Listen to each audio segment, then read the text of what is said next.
Welcome to Safety Chats. Host Jason Stark, Director of Safety at Baldwin Safety and Compliance, shares decades of aviation experience and a passion for safety. Let's get started with this week's Safety Chat. All right, hello everybody. We are here at AUVSI Expo 2022. If any of you don't know, AUVSI is about everything automated, and the big thing here are drones, UASs. And so you probably hear the background noise. This is our first year here, and we're really excited to be here. And I'm also sitting here with Mark Myers, one of our brilliant team members, soaking it in. Can you tell about some of the things you've seen here that are really cool? Hey, Jason, thanks. Hello, everybody. 8,500 people showing up. So this is a bigger show than what we thought. It's great to see so many diverse people walking by, operators, single operators, large companies, corporations. It's just a gadget show. I mean, all the cool hardware and stuff. It's really neat. And I think I actually saw a dog walk by here, not just any dog. It's a robotic dog, right? Yeah, I'm not going to drop names, but that Boston Dynamics show.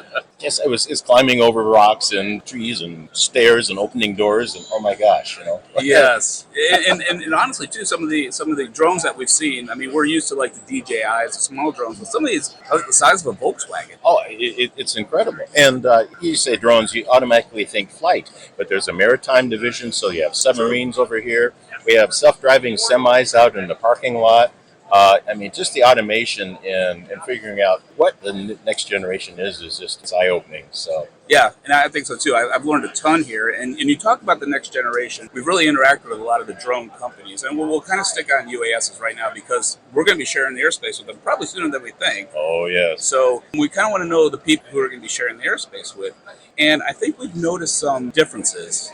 We'll keep it different. It's a different culture. I don't know what you've observed. It really is. To understand if I'm just a drone operator, just even the airspace that I'm operating in and the regulations and what the FAA does to help keep everything safe and separated, that's a different concept for a lot of these operators to bring in. It's still a lot of free spirit, a lot of activities and creativity, but there has to be some restraints. And so how we share that airspace, so much so that the FAA is doing a whole day presentation on what the new regulations are. And stay tuned. More news tomorrow on what the symposium is going to be from the FAA's viewpoint. Yeah, and you're going to that conference, so you're going to learn a lot more about what the FAA is doing, because this industry, they are clamoring to get equal access, right, into the airspace. I mean, they want to be able to free fly. Free flight, yes, exactly. And beyond line of sight, all the controls, and at the same time, the passenger service and the movement of what that is. Just an autonomous flight hauling people, or it's just a whole new dimension. For us, safety management behind that, different type of risk management, a little different type of planning than possibly what we're thinking traditionally. So yeah, I kind of want to expand on that. You mentioned something that the ingenuity here, like creative unleashed. They are just moving at the speed of light. And we've noticed that it's, I won't say younger, because that makes me seem old, but it's kind of a younger crowd. It makes you wonder about not only how we look at flight departments traditionally, like our legacy flight departments, but how we look at the legacy SMS. So the analogy I'm thinking is, and this could be really out in left field, but Bruce Lee did not like the confines of Kung Fu, so he went to Jeet Kune Do, something that was more adaptive, innovative. Mm-hmm. And that's kind of what I'm seeing here is when we look at safety management, maybe the traditional framework, it might be not good here or not. I don't know. And I don't want to be like a heretic, but what do you think? Yeah, what I used to find comfort in structure, I'm going to have to kind of pull pitch and take a broader look at where that is. There's so many moving parts. You're looking at contractors and different type of operators working in the same area. Maybe there's 3 or 4 different drone operators working on one project, inspect a fire pole tower or a smokestacks or refineries and things like that. Interesting is that the dynamics of all these people moving into a project together. So it's a huge global project management for a scene or event. So risk management just to a whole different level of how that type of thing occurs. So if that makes sense. It does. So it's kind of hard, I think, really put a picture to it right now, because even if you look at this industry, some of the stuff we're seeing here today probably wasn't even in the imagination 10 years ago, because it's just, I mean, this has completely exploded. So when you talk about, well, how are we going to identify and manage risk and mitigate risk, and how are we going to really work on making the system safer, may look a lot different for this industry.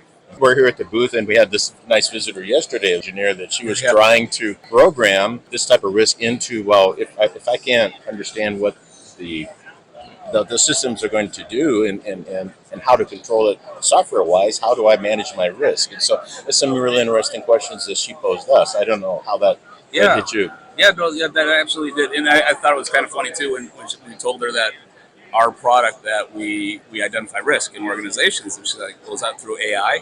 And we just had to laugh because that's kind of the tone here. Like, everything is so advanced and automated, and goes back like full loop to that question saying, is a traditional SMS structure that we're used to, is it really going to work here? And so I think you brought up some awesome points that we may not know what it looks like right now, but it may be something that's going to evolve. And I think, and I don't know what your opinion on this is, but I think that's something that evolves from here, can actually feed back into our legacy fixed wing manned flight or rotary wing manned flight to help that industry. And I'll bring my analogy, and you said Bruce Lee, but remember the old a pilot and the dog bites the pilot if he touches anything. Yeah. But we're seeing dogs walk around on the floor here robotically, so that even blew my concept of where the automation goes. So, story is just, how do you invent that? How do you what's that's going to look like? So it is, and I just want to take it to one more direction and get your thought on this too, because we talked about the drones and the automation here, and just the explosion of creativity and ingenuity. When we look at organizations, safety management is really focused on organization, but when we talk about organizations, it doesn't seem like UAS operators organize or have the same organization structure and dynamics like we do in our traditional manned flight. So it's very free and very open. I don't know, have you noticed the same thing with that? The old Wild Wild West, a lot of new frontier and exploration, but at the same time, those type of questions of what organizational roles are coming into it.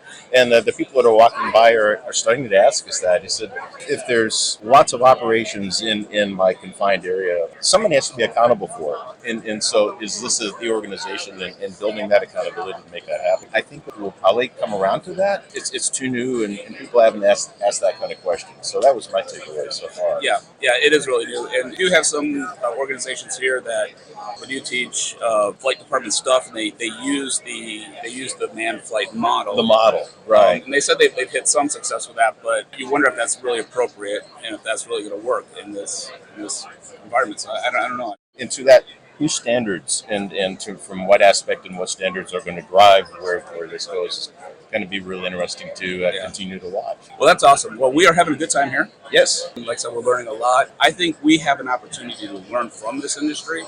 I know they're trying to learn from us, but I think we can learn as well from them. So I think we're here to see the future and really excited about it. Mark, thank you so much. Thank you so much for joining. See you next time. Thanks, guys. Talk to you soon. This podcast is brought to you by Baldwin Safety and Compliance, the leader in safety management for the transportation industry. Since 2004, Baldwin has been providing state-of-the-art solutions and 24/7 support to the aviation and transportation industries. Baldwin's clients include all sizes and types of transportation operators. Baldwin provides safety and related business services to commercial and non-commercial transportation operators, medical transporters, FBOs, MROs, airports, flight schools, UAS operators, firefighters, OEMs, ground transport operators, and others. Visit BaldwinSMS.com to discover how Baldwin can enhance your organization's safety program.